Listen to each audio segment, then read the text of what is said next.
Good morning class, my name is Manoj Kumar और vintage campus से फिर आपके सामने दोबारा हिंदी वर्णमाला के सेकंड लेक्चर को लेके उपस्थित हूँ। पिछली कक्षा में हमने जाना कि स्वर की जो संख्या है वो है 11, लेकिन कुल स्वर की संख्या कितनी है वो है 13। पहले स्वर देख लेते हैं कौन कौन से स्वर थे जो पिछली कक्षा में हम पढ़ चुके हैं।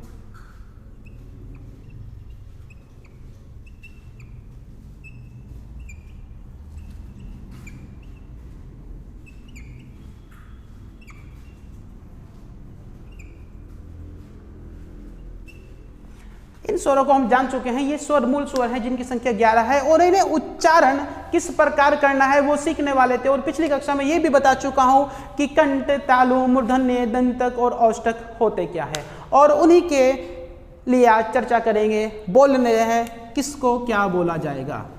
सबसे पहले मैंने बात की थी कंठ की, और ये बात आपको भी पता है जब किसी भी वर्ण को बोलते हैं अगर गले पर जोर पड़ रहा है और ये लगता है कि आवाज बोलते वक्त या वर्ण को बोलते वक्त कुछ ज्यादा ही जोर लगाना पड़ रहा है, उसे ही हम क्या कहते हैं, उसे ही कंठ ध्वनि के नाम से जानते हैं। जब हम बोलते हैं अ और आ और हम देखते हैं कि गले से आवाज आ रही है और बोलते वक्त कंठ पर जोर पड़ रहा है, तो इसका मतलब ये हुआ कि अ और आ किस प्रकार की ध्वनि है, ये कंठ ध्वनि है।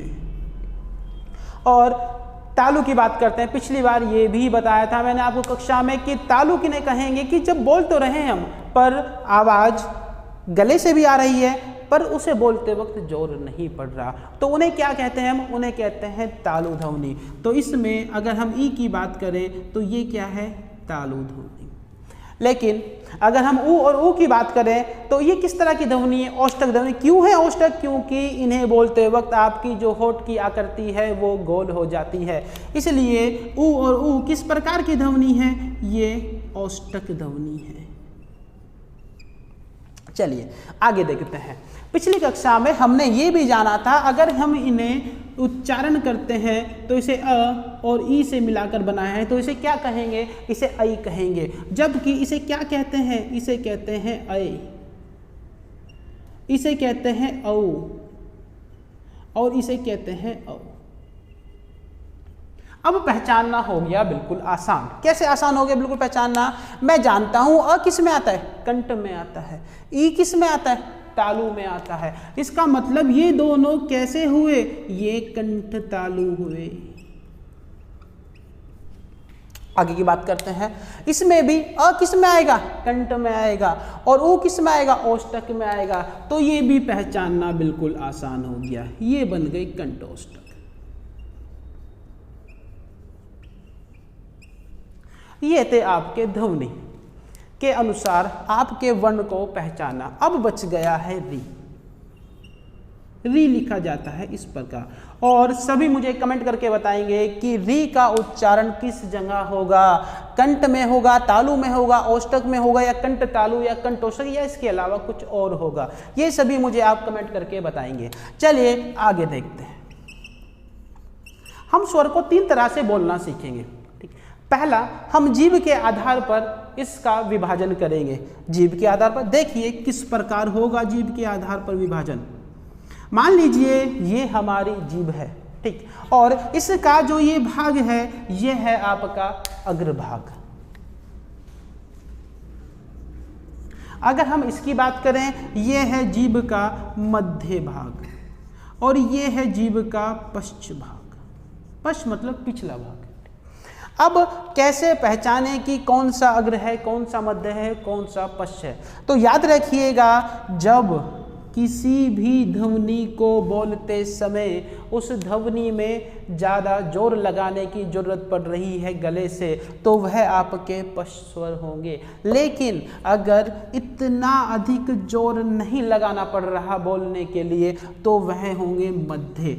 और ये बिल्कुल आसान है, जिसमें भी आपको ये लगे कि किसी भी वर्ण को बोलते समय जो आपकी जीभ है कंपन कर रही है, या फिर जिस तरह आपका किसी भी जानवर की आवाज़ सुनते हैं और ये लगता है कि ये हमारे कानों को इरिटेट कर रही है, वही ध्वनि आपकी अग्र ध्वनि होती है। चलिए वर्ण को दोबारा से लिखते हैं और देखते हैं कि इनमें हम पहचान पाते हैं या नहीं।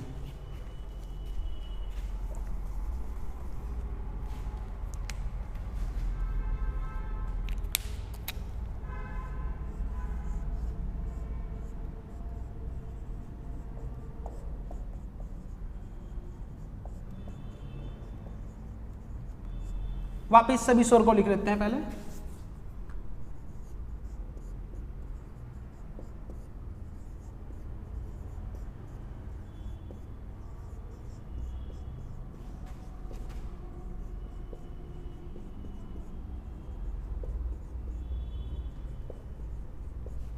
चलिए अब बोलना शुरू करते हैं कि कौन सी ध्वनि अग्र में जाएगी, कौन सी मध्य में जाएगी और कौन सी जाएगी पश्चिम में। सबसे पहले हम बात करते हैं इनसे। क्यों? क्योंकि ये आसान है बिल्कुल। जब हम बात करते हैं ई और ई की, ये तो आपको पता ही लग गया, पिछली बार हमने पढ़ लिया था कि भाई गले से तो इनकी आवाज़ नहीं है, इसका मतलब कंठ में नहीं गया, तो कंठ में नहीं गया तो पश्च में जाने का मतलब ही नहीं होता। लेकिन अब यहाँ पर थोड़ा अलग तरह से पढ़ना है। अगर हम देखते हैं ई और ई की बारे में देखते हैं तो हम ये जानते हैं कि इसमें हल्का सा इरिटेशन आती है कानों में और जीभ कप कपाती है, इसलिए इसको लेकर चलते हैं हम कौन से भाग में? अग्र भाग में। चलिए उसके बाद ऊ और ऊ की बात करते हैं और हम ये देख रहे हैं कि इन्हें बोलते वक्त गले पर जोर पड़ता है, इसलिए इनको लेकर चलते हैं पश्च भाग में। अब बात करते हैं इन दोनों की। अब हमारे पास अग्र का भी एक ऑप्शन है और पश्च का भी एक ऑप्शन है। अगर मैं बात करूं अ की बात करूं अ और फिर बात करता हूं आ, बोलिए और मुझे बताइए कि किस में आपको प्रतीत हो रहा है कि कौन सी ध्वनि आपके गले से आ रही है और कौन सी ध्वनि अग्र से आ रही है, या फिर ये दोनों ही आपकी ध्वनि किस से आ रही है? पश्च से आ रही है।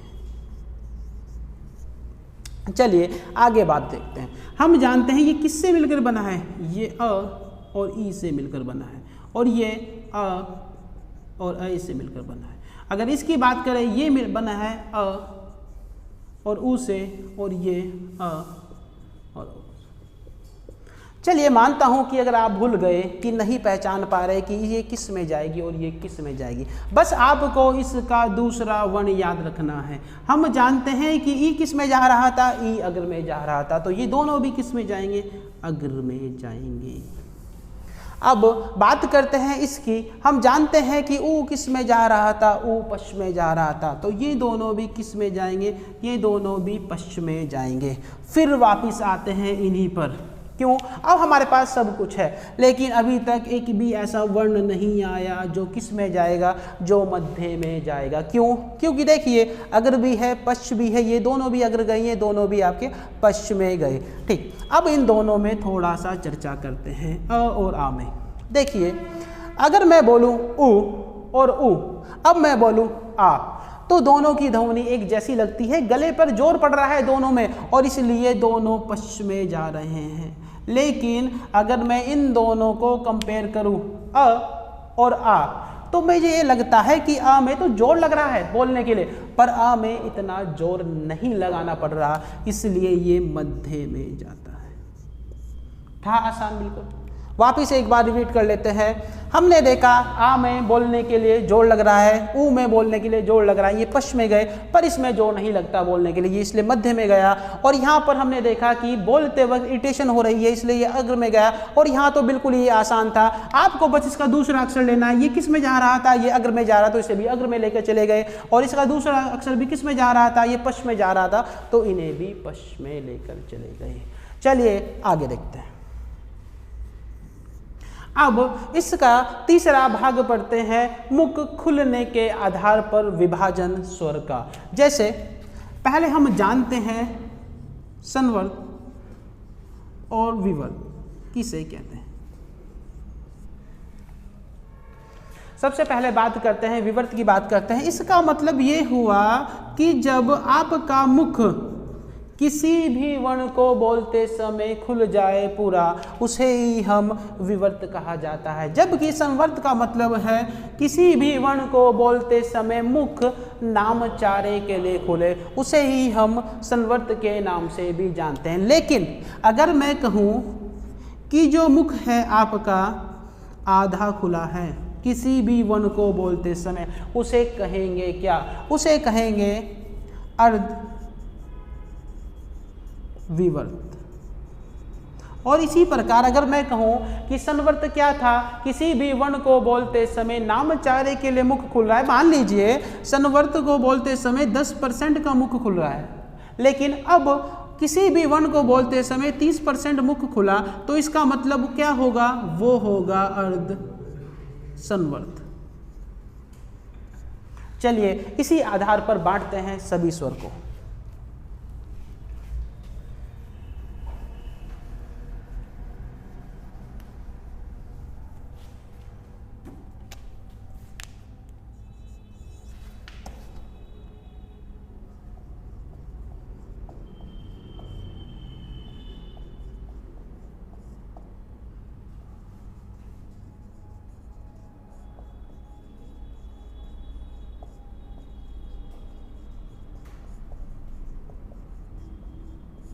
सबसे पहले वापस सभी स्वर को लिखते हैं और उसके बाद शुरू करते हैं इन्हें विभाजित करना। देखिए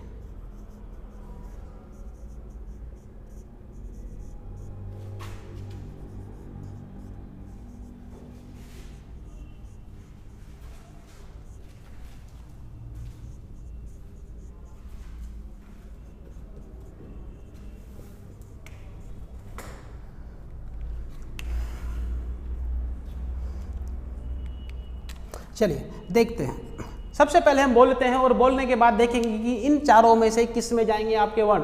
अगर हम बात करें किसकी, विवर्त की बात करते हैं। विवर्त का मतलब होता है मुख का पूरा खुलना है तभी वो किस में जाएगा? विवर्त वर्ण में जाएगा। अगर हम बोलते हैं आ, देखा हमने मुख पूरा खुला है, अगर मुख पूरा खुला है तो वो किस में जाएगा? वो विवर्त में जाएगा। लेकिन अगर हम बोलते हैं अ और आ, दोनों में फर्क है। अगर हमने आ बोला तो इसका मतलब मुख पूरा खुला है, और मुख पूरा खुला है तो किस में जाएगा? विवर्त में जाएगा। लेकिन अ मुख पूरा नहीं खुलता, इसलिए ये किस में जाएगा? ये आपका अर्ध विवर्त में जाएगा। चलिए आगे चलते हैं।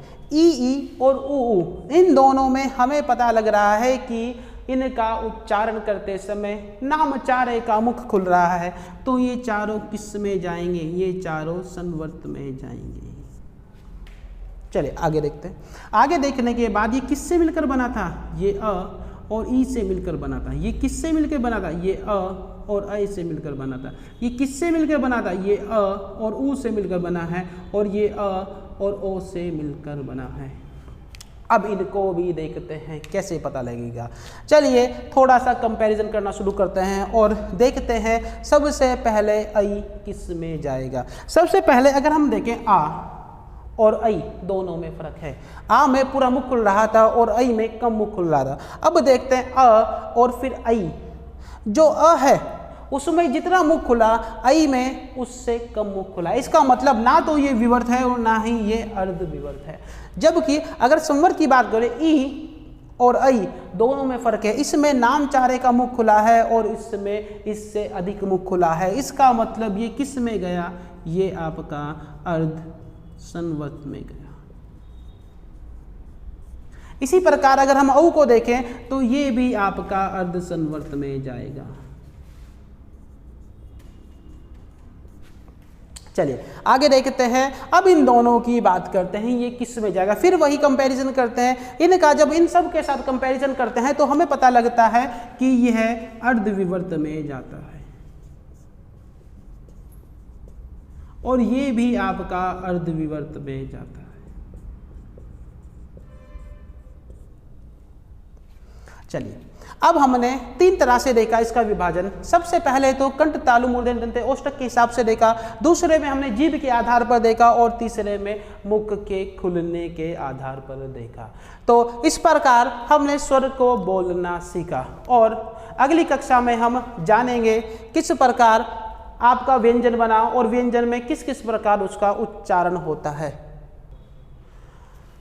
अब आपको मेरा पढ़ाया हुआ कैसा लगा ये कमेंट करिएगा। अब बात करते हैं कि आगे पढ़ना कैसे है। क्या आपके पास इतना समय है कि आप 5 पुस्तकों को पढ़ के अपने नोट्स बनाए? नहीं है, मैं कर चुका उस काम को। आपको करना क्या है, सिर्फ मेरी क्लास को ज्वाइन करना है और इसे पढ़ना है। और बात करें नोट्स की, आपको PDF में मेरे नोट्स मिल जाएंगे, सभी पुस्तक पढ़ने की नहीं ज़रूरत है। और मेरा जितना भी कंटेंट है ये सभी NCERT पर बेस है, प्लस जितनी भी आपकी साइड बुक आती है उसके भी जो आपका कंटेंट है इसमें देखने को मिलेगा। इसका मतलब आपका एक भी क्वेश्चन बाहर नहीं जाएगा। और हमारे चैनल को सब्सक्राइब करिए, शेयर करिए, और जो हमारी ऐप आने वाली है उसमें भी हमारी सभी वीडियो देखिए। Thank you.